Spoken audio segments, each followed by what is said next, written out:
Monsieur le conseiller départemental et vice-président du conseil départemental, madame le maire, mesdames et messieurs les élus, mesdames et messieurs, effectivement, je vous souhaitais une bonne année, mais je voudrais d'abord faire écho aux derniers propos de Claude qui souhaitait que cette année 2018 soit faste et propice, mais dans un monde apaisé. Et en ce 7 janvier, moi j'aurais eu...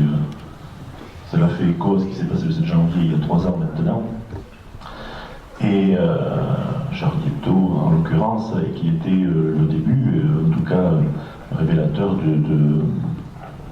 d'une phase que nous connaissons depuis, et où effectivement l'apaisement n'est peut-être pas le maître mot. Et donc le souhaiter pour 2018 nous semble tout à fait opportun. Cette date est assez symbolique de l'intolérance qu'il y a de par le monde, et ce qui me semble le mieux résumer l'analyse du problème et la recherche de solutions, c'est peut-être une citation de Voltaire qui disait, si je me souviens bien, la discorde est le plus grand mal du genre humain et la tolérance est le seul remède.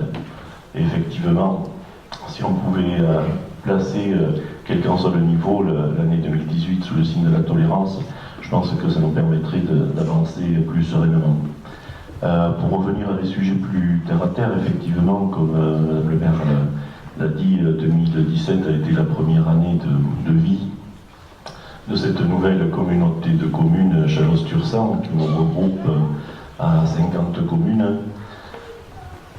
Alors on peut s'en réjouir, s'en inquiéter, et je pense que chacun peut trouver effectivement des motifs ou des raisons qui justifient ce que l'on a envie d'en penser.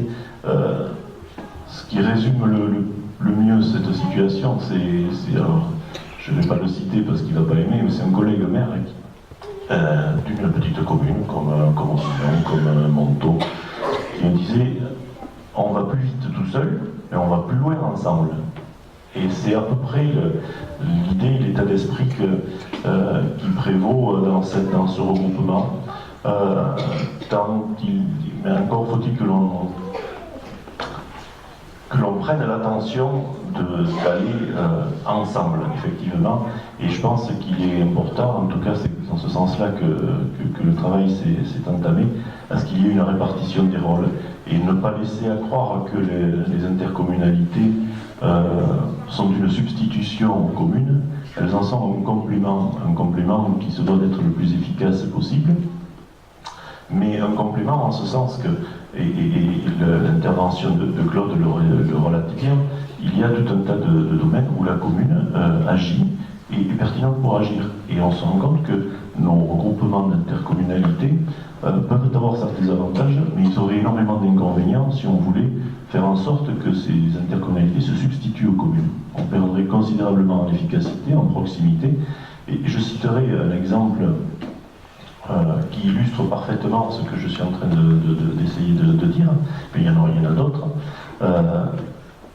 En matière d'action sociale, par exemple, les dossiers APA sont instruits dans les communes, mais le service est organisé par l'intercommunalité.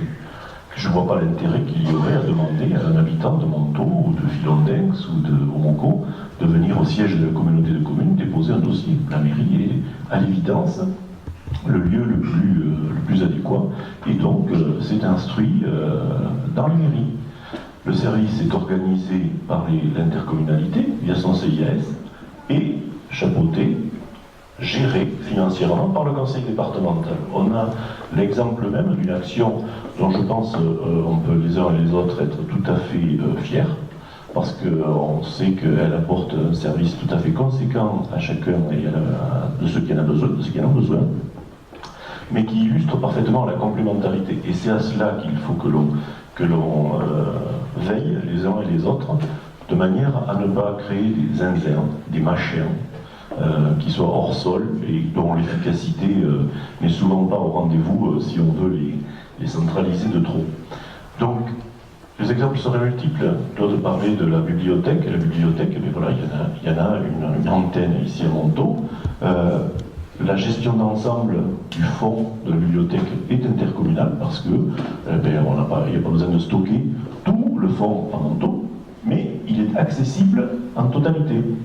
Et le fait de se regrouper dans les 3 intercommunalités, par exemple, permet que le fonds, il est à Gelmont, il est à Jaune, il est à Saint-Sevé, il est à Montaut, il est à Monco, il est à Sainte-Colombe, à Orsarieux. Voilà, il y a des antennes d'un même ensemble qui est au service le plus près, il y en a à Valence, au service le plus près de chacun. Et c'est ce fonctionnement-là qu'il nous faut, je pense, auquel il nous faut veiller de manière à ne pas éloigner et ne pas créer ces fameux machins qui deviendraient inopérants. Un autre aspect, et qui constitue un des intérêts de l'existence même des intercommunalités, c'est une action comme l'OPH qui est en cours sur les communes de l'ex-Cap de Gascogne, l'opération programmée de l'amélioration de l'habitat, et qui permet à chacun, enfin je sais que chaque commune s'en est fait écho, mais je le relate ici, et d'améliorer son cadre de vie, son habitat, ou pour des propriétaires bailleurs éventuellement de renouveler et d'améliorer leur bien. La pertinence de le mener à l'échelle d'une intercommunalité est tout à fait évidente. Mais là aussi, il faut qu'il y ait un relais d'information par les communes, et ça se fait avec et pour les résidents de chaque commune. Voilà 2 exemples tout simplement qui illustrent cette complémentarité qu'il est nécessaire à laquelle on soit vigilant de manière à ce que ces entités respectives soient efficaces. Il y en a une autre, mais je vais laisser Olivier l'aborder parce que c'est un champ d'action partagé, c'est le déploiement du numérique.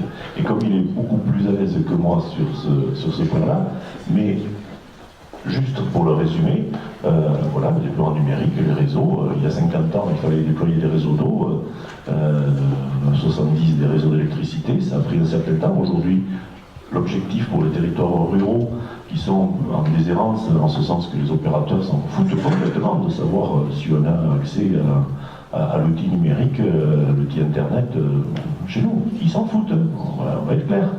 Donc, les collectivités, là aussi, l'intercommunalité est un premier échelon où il y a une intervention financière, un pilotage départemental, et on y reviendra, et donc le service, de manière à ce que le service soit rendu. Alors ça ira jamais assez vite, je le sais, je conçois, mais en tout cas ça avance. Et c'est un autre exemple, je dirais, de cette complémentarité.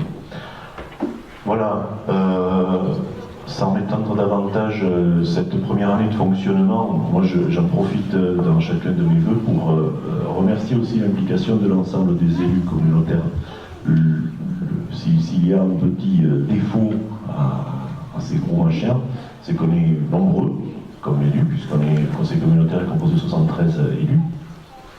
Et la difficulté, mais à laquelle je vais essayer d'être vigilant, et je pense que l'ensemble des élus y ont répondu, c'est de pouvoir associer, quitte à alourdir un petit peu le circuit de décision, mais à pouvoir associer le maximum d'élus dans ce domaine-là.